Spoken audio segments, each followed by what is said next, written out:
Medicare recipients, but because of that law, the insulin manufacturers have come along and set those caps for everyone across the board. And locally, we know that housing is a major issue. That's why we're working with the Biden-Harris administration and HUD Secretary Marcia Fudge in particular to hold accountable the corporate speculators who are artificially driving up the cost of rent and buying up homes in our communities.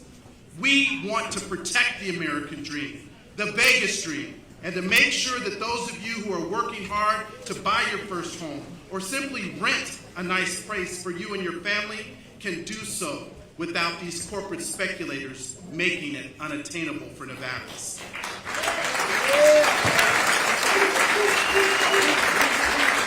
So thank you. Thank you again for your hard work and congratulations on these new contracts. Now please join me in welcoming someone I'm proud to work with in Washington, an advocate and fighter for all Nevadans, a champion for women's rights and reproductive freedoms, and a fighter for our unions and workers' rights, our Senator, Jackie Rosen.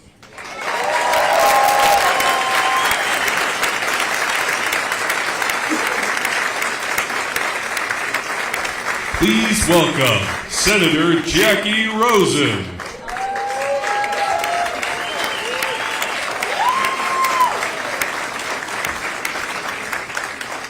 Good morning, everyone. And the sun just came out, so it's a great day to be here at the Culinary Union in Las Vegas with the sun shining on all of us.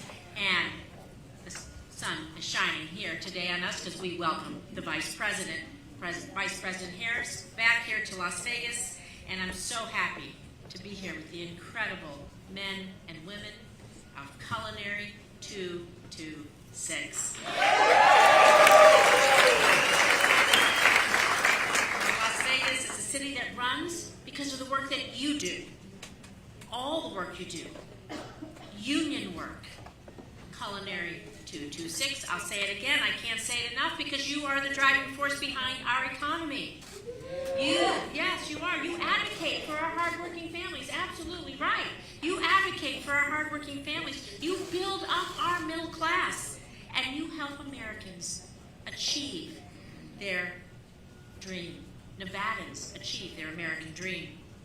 And unions do incredible things for workers all across this country.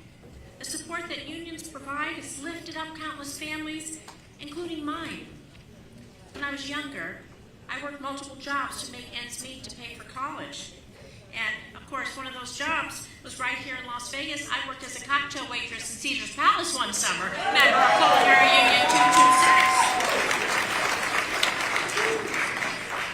That job helped me pay for school. And you all had my back then. And I want you to know, I have your back now.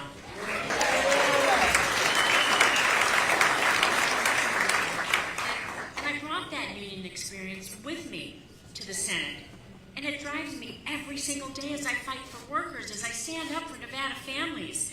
That's why I'm proud to support legislation that protects our workers' rights, protects our working families, and supports policies that is always going to put you, Nevada workers, first. Our number one priority. All of you first. And thanks to you in this room and those who can't be with us today, your tireless advocacy, you've been there. You've been a huge, huge difference for union workers over the past 2 years in Congress, from the bipartisan infrastructure law and the Inflation Reduction Act. But we've got more work to do because all Nevadans deserve good-paying jobs, a safe workplace, and a secure and stable retirement. And let's be clear, unions have a right. Unions have a right to collective bargain. It makes a difference, and that is how we get there.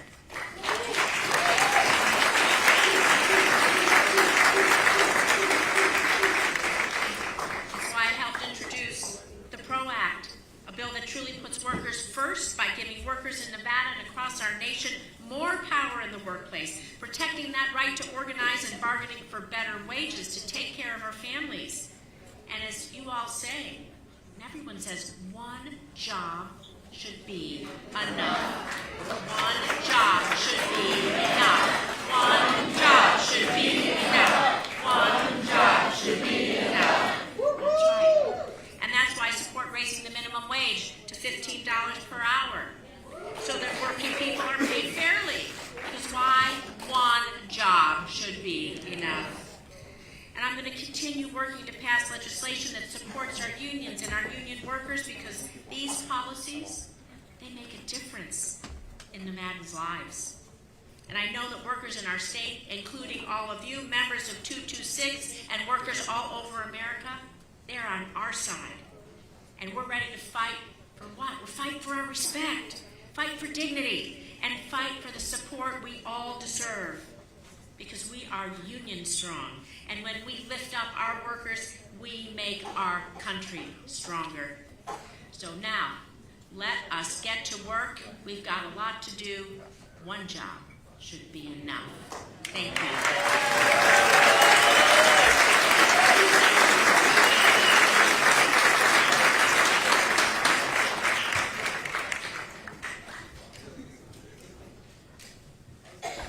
Please welcome Senator Catherine Cortez Masto.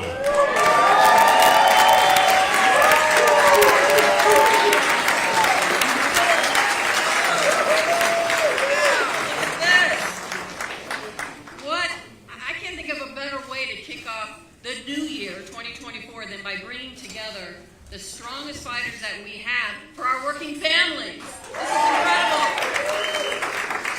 First of all, I was driving over here, and I get the privilege to talk up Las Vegas and Southern Nevada quite often. As many of you know, I'm third generation. And I was thinking about it, how do I explain this to people, why we are the gold standard for hospitality and tourism around the world, why we literally are world class. It's because we had the building trades who built those hotels and casinos, and they're union, and we have the service industry that continues to keep it going. Strong 226, right? And it is about unions. Why do I know that? Because like many of you, it's my family. It's my family, right? That's why my family came here. Grandfather was a pit boss. Had an uncle who was an engineer at the old Hilton Hotel and Casino. My father was a parking attendant. My aunts and uncles worked in the casinos. One housekeeping as an attendant. Another one cocktails. Another one, nieces and nephews that worked front desk and reservations. This is our industry. And why is this important for us? Because not only are we world class and we have built an incredible tourism and hospitality industry here, but we know that working together, this is a good life for our families. It is a good life to put food on the table, a roof over your head, to make sure that your kids have every success. That's why my grandparents came here. That's why my parents were here, right? And that's no different than anybody out there. That's no different than all of you. And that's what this is about. We know the benefits of organized labor and a good, strong union contract. We know the benefits.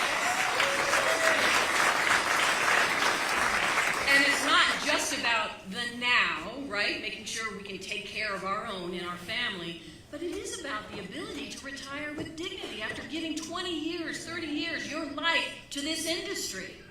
That's what this fight is about. That's who we are. And that's where we spent generations, and without organized labor and these collective bargaining agreements, we wouldn't have all of these great benefits and long term. I say this, think about this. My grandfather came here from Chihuahua, Mexico, to work in this industry, right? Think about this. 2 generations later, his granddaughter is the first Latina in the United States Senate.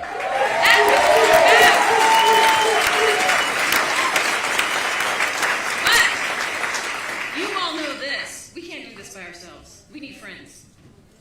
And I'm here to tell you, the Biden-Harris administration, they are our friends. But let me just tell you, because sometimes with everything that's going on, we forget that how hard our friends have worked on our behalf. Now think about this. In the height of the pandemic, when we saw the Las Vegas Strip shut down, that nobody, we've never seen that before, right? Who did we go to? Who did we rely on to help us open it up and get back to where we are today? Because of the American Rescue Plan. That was the Biden-Harris administration. And they passed it. And looking at our backs, they were ensuring that we had everything that we needed to take care of our families. And they didn't stop there. Working together with all of us, they passed the bipartisan infrastructure law, which has done so much for our working families across this state. We just hosted President Biden here in Nevada to announce the new Brightline West high-speed rail system that we're going to have here in Southern Nevada. And that was made possible by funding from the legislation from the bipartisan infrastructure law. But they weren't done yet. They weren't done yet because they know how hard it is for working families that were struggling after the pandemic and still trying to get back on their feet. So what did they do?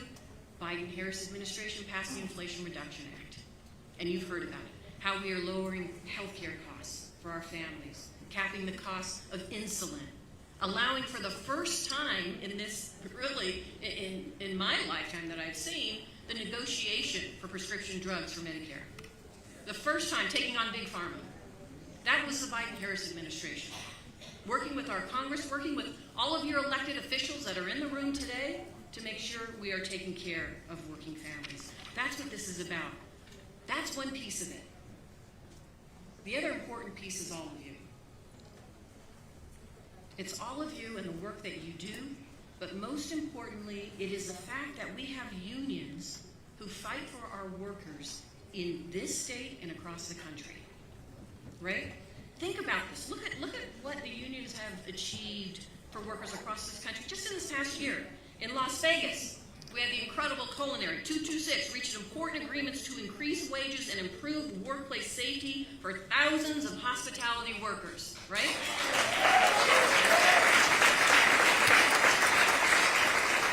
And then in Northern Nevada, we had the United Auto Workers Union. Our members secured the most significant pay raise in decades. Right? Yep. And in August, the Teamsters ratified a new nationwide contract with UPS to get better pay for part-time workers and make sure that they get their fair share of time off. That is a union family. We know that. We know that how important it is. And the work that you do is tremendous on behalf of our families, and we can't stop it. But at the end of the day, you're going to get the support that you need, and we'll continue to support our families as long as ensuring that we're working with our friends in Washington, and that's the Biden-Harris administration. This is not the first nor the last time they will be in Nevada. And I'm so pleased to be able to literally every single day have the opportunity to be your voice in Washington, but at the same time know that we've got friends in the White House. We have a president and a vice president who will always have our back, right?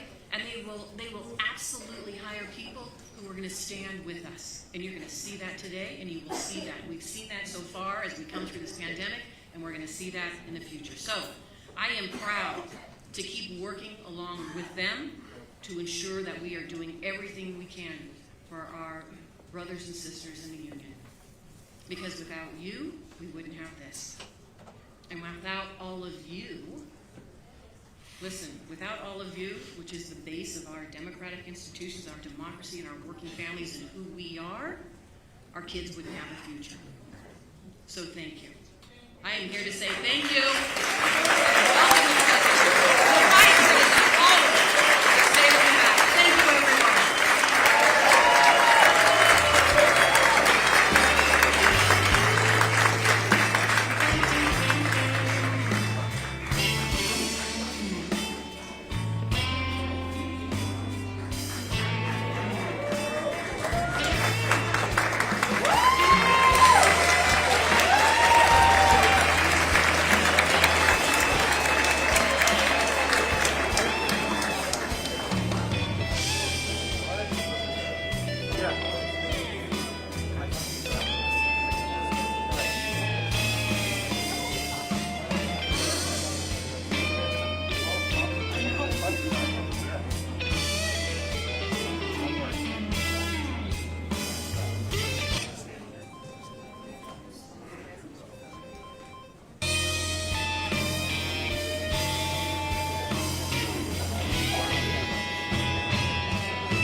Please welcome U.S. Department of Labor Acting Secretary Julie Sue.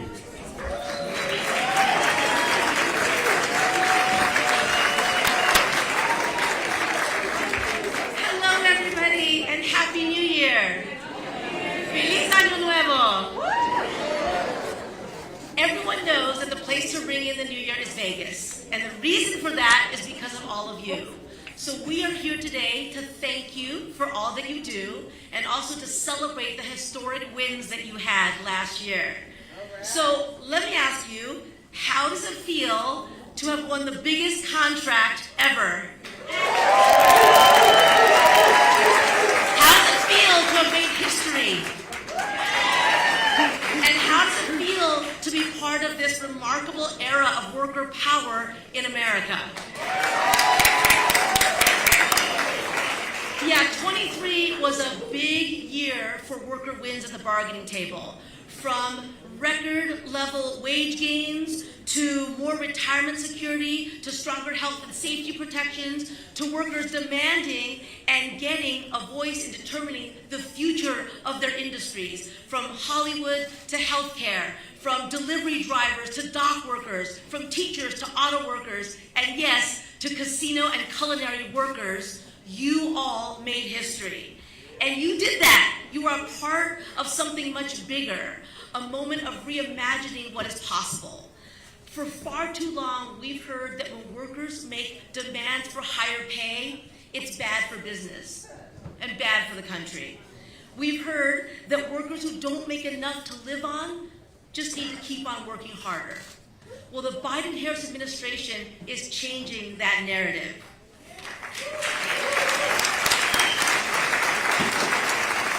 So I was in the room for many of the big negotiations that happened last year, and I heard corporations say that the wage increase you want is too far above the market rate. Above the market rate. My response to that is, why, instead of telling workers that their demands are too high, why don't we start to question why the market rate is so low? Why should we accept as normal the fact that working people have to work full-time, year-round, sometimes multiple jobs, and still not be able to afford to live near where they work? What you are doing is helping to reset and lift up the market rate. And we have, that's right, give yourself a hand for that. And we have a president and a vice president who's not just watching this happen, but who are using every lever to promote and support it. They know that union is not a bad word. It is what makes America strong. And they know that unions also help to close race and gender pay gaps. So your contract means more economic security for women and people of color, reminding us that if we strive for worker justice, we can also achieve racial and gender justice.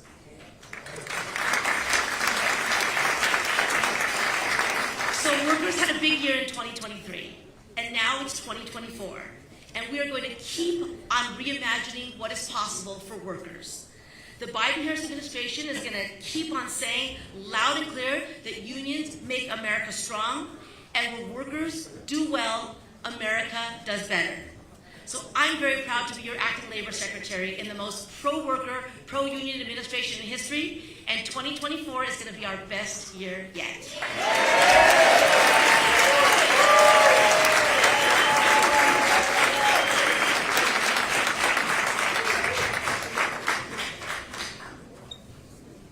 Please welcome Culinary Union Guest Room Attendant Elena Newman.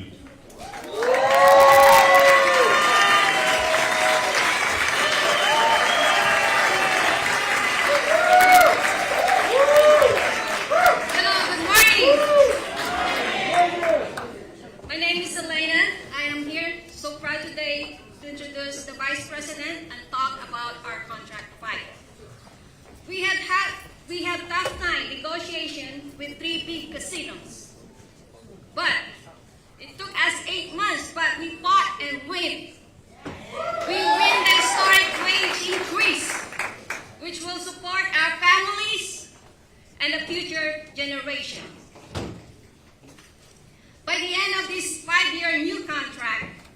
the average culinary worker union will be earning $37 an hour, including our benefits, which is amazing.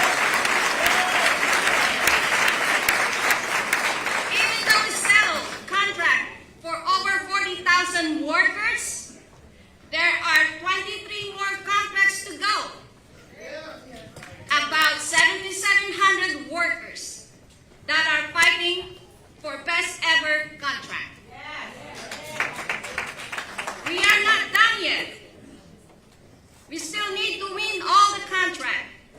And Vice President Harris has our back.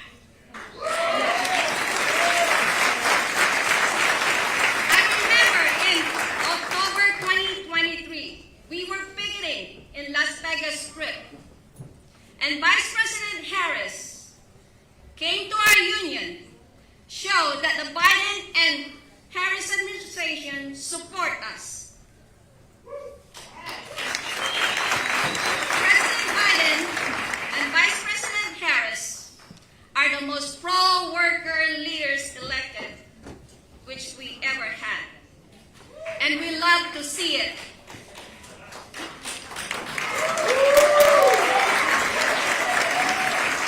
When Vice President Harris came to our union, visit us, it made me feel so strong. It gave us hope, guest room attendant, front of the house, that we can do this. We were ready to go on strike. Do whatever it takes to win this contract. And she told us that we were going to strike. She will be here to walk the picket line with us. And that was the very powerful message.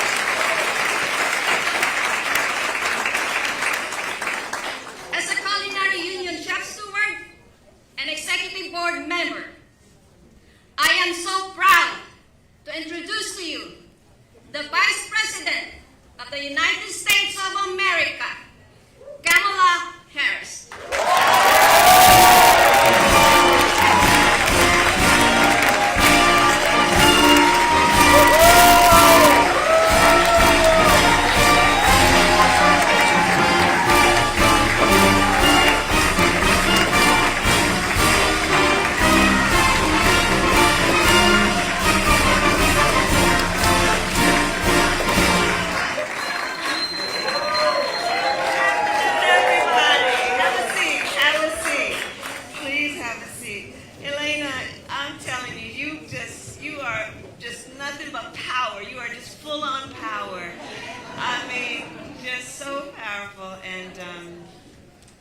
Thank you. Well, it's good to be in the House of Labor. And it's good to be back with the culinary workers. Good afternoon, everyone. Thank you for your leadership. Thank you for your fight. Thank you for your strength. Thank you for all you do on behalf of the working people, not only of Nevada, but by modeling what you do.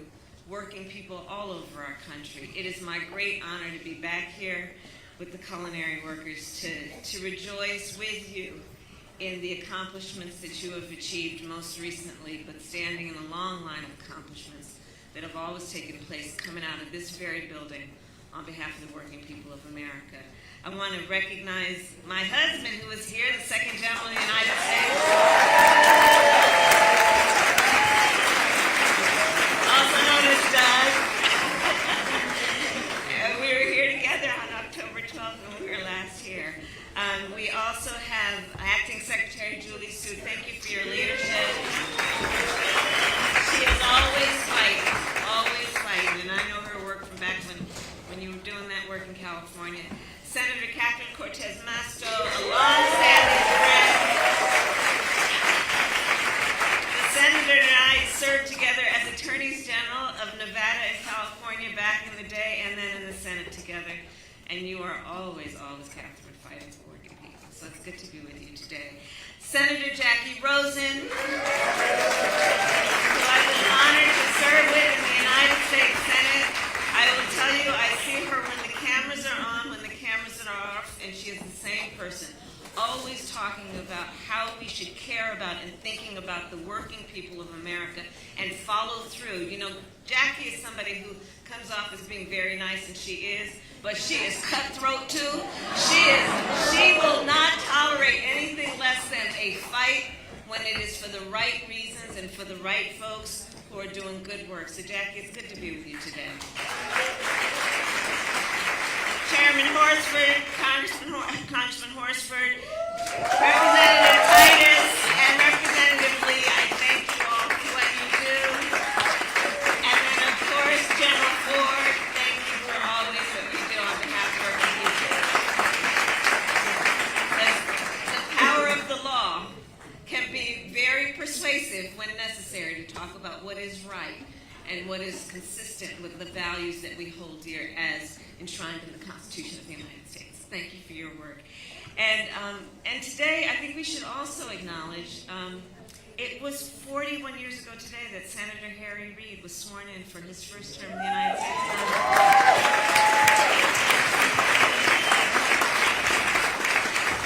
And knowing Harry as we all did personally, I think he'd be really proud, and he's looking down in this room at this moment, to know that the fight continues. We always talk about that, right? The fight will continue, and the fight must continue. Si se puede. So there we are. So let me start by saying this, and I say this as Vice President of the United States. I do strongly believe that the strength of our nation depends on the strength of working people. The strength of working people is the backbone of the strength of our nation. Working people, and in particular, union members, are the reason that anyone, whether you are a member of a union or not, get a weekend, get paid leave, get family leave if you get it. It is union members and the working people who are members of organized labor, who have always fought and continue to fight for the rights, for the dignity of working people and the dignity of work itself. You know, my mother would always say to me, she would say, what is this business about unskilled, low-skilled labor? All labor, all work requires a skill. And with that, and understanding that then, one should understand the dignity that rightly comes with working hard and being productive, and the need to then value that by way of wages and benefits, pensions, workplace safety, all of the things that this union has fought for traditionally and most recently has had a historic win on. It is the work of understanding that, especially in these moments in time where a lot of people are feeling really alone. And when you feel alone, you feel powerless. Well, that's part of the essence of the strength of unions, is to remind workers that you are not alone, that you come with people, that people have your back. When we talk about collective bargaining, you know, for those who are trying to break unions around the country, understand this. If you just approach policy and your thoughts from the perspective of what is fair, okay? So we're talking about all negotiations then, don't we all agree, should have a fair outcome. All negotiations should have a fair outcome. Let's just use that as a baseline standard. Who could disagree with that if they're a reasonable person? Okay? Fair outcome. So is it going to be a fair outcome if one worker has to negotiate with a corporation for fair wages, for benefits, for safe working conditions? Is that outcome of that negotiation going to be fair? Probably not. But organized labor, collective bargaining, is about saying we're not going to leave that one worker out there by himself, herself. We're going to organize around the collective to use the power of the collective to have an equal voice in a negotiation, because we know then, yes, there will be a negotiation, some give and take on both sides, but the outcome will be fair. That's the point of organized labor. That's the point of collective bargaining. It's about fairness. It's a fundamental value that we as a nation say we hold sacred. We foundational principles, fairness, equality, giving people the freedom to live their best lives. That's what this is all about. It's basic, fundamental, foundational to who we say and believe we are as a country.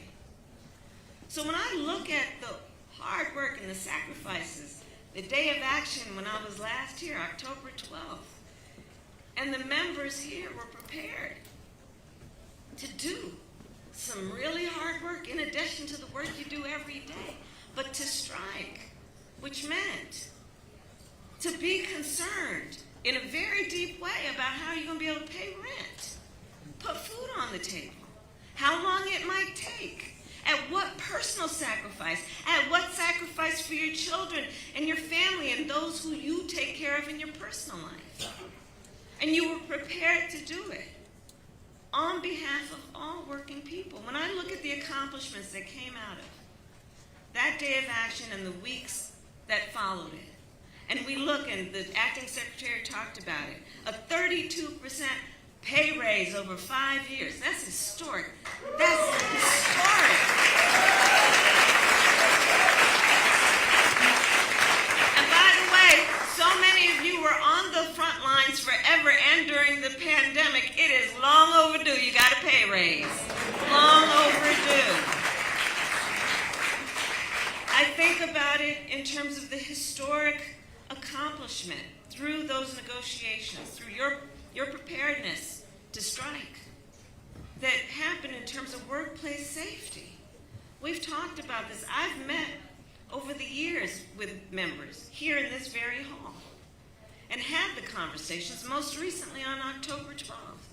How you work long hours, you work often, so many, work by yourself at night. You're going into those rooms. What that means in terms of an exposure to harassment and abuse, or just somebody just acting like a, you know how to fill in that blank, you know, and having to put up with that because you're working hard and you take your job seriously. And so what you have accomplished in these negotiations, to have the safety buttons now in place. And I was saying to some of the leaders who are here, I think that it's not only going to be about what you've done for your own members. You guys are setting a new standard for workers across the board. You're setting a new standard.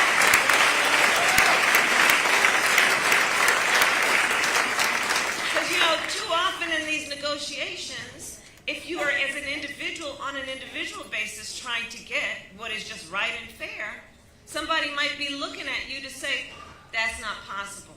That's not reasonable. You don't need that.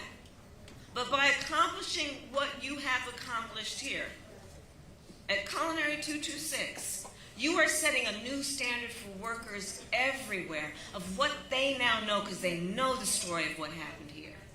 What they now know is possible, is reasonable, is right, and is achievable. So I came back to say thank you. To say thank you. Because the work that you have done is, yes, about the members of this storied union, but you in the larger movement for workers in America are setting new standards. You are setting new standards. And it is making a difference. And it is making a difference in the lives of people who you may never meet, people who may never know your name, but because of what you have done, they will benefit. And I'll close with another point. You know, what has really kept me up at night, frankly, for the last few years, is this weird kind of approach that some people are pushing about what is the measure of the strength of a leader. And they're pushing this stuff that suggests that the measure of the strength of a leader is based on who you beat down. instead of what we know, which is that the true measure of the strength of a leader is based on who you lift up. Who you lift up. That is the measure of the strength of a leader. Who do you lift up? There are people that would suggest that the character of leadership is to have no interest in the lives of other people, when we know the true character of a leader is to have some level of curiosity, concern, and care about the suffering of other people, and then to do something about it. That's who you are. That's who you are. And so I say thank you, Culinary 226. Thank you and congratulations. When we fight, we win.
was volunteering.